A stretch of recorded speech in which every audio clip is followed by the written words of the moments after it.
Guys আপনাদের Alex shoes দেয় না, মারা গেছে। তাহলে এটা কে ভাই? এটা কি? এটা কে? এটা আমার আত্মা, এলেক্স সুবুদের আত্মা। মিয়া ভাইজলামি করো। তোমার লাগে আমি কতটুকু হয়রান হয়েছি জানো? ভালোই যাওয়ার সময় থাকতে মিয়া বিউর লাগে আমি একটা জীবিত মানুষ মাইরা লাও, কি শুরু করছো? ভাইজলামি করো মিয়া। তুমি আরো অনেক সময় আরো অনেক ভিডিও বানাইতেছো উল্টা পাল্টা, আমার মারা লাইতেছো, আরেকবার মারা লাইতেছো। কি বিউর লাগে মিয়া? তোমার লাগে আমি মিয়া কতটুকু গেছে? আমার বিদেশ থেকে আমার সব আত্মীয় স্বজনরা ফোন দিয়ে কান্নাকাটি শুরু করি। কি শুরু করছো ভাই? ভাইজলামি করো মিয়া।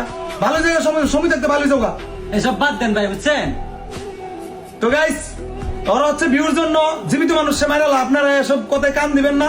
তো মরতে তো সবারই হবে ভাই, দুনিয়াতে আসছে সবাই মরতে হবে, কেউ এই দুনিয়ায় তার জন্য আসে নাই, আমরা সবাই মরতে হইব। তো ভাই হুদা ইডি করো না, অনেক মানে প্যারাসিনিতা আমার বাপ মা মানে সবাই আমার এত ফোন এত মানুষ সবাই কি করবো ভাই, এটা তোমার বুঝাইতে পারবো না ভাই। ইডি করো না। আর যদি নেক্সট টাইম এরকম করো ভাই, আমি তাহলে কিন্তু বেশি ভালো হইব না। হ্যাঁ, তো গাইস আমি মরে গেছি না বাচ্চা আছি, এটা যদি জানতে হইতো সবাই আসবেন গাজীপুর চৌরাস্তা এলেক্স শুজে। এই যে আর আমাদের এখানে শু আছে, শুটু নিয়ে যাবেন। আর এলেক্স জীবিত না মৃত এটা দেখে দেবেন। ওকে টাটা।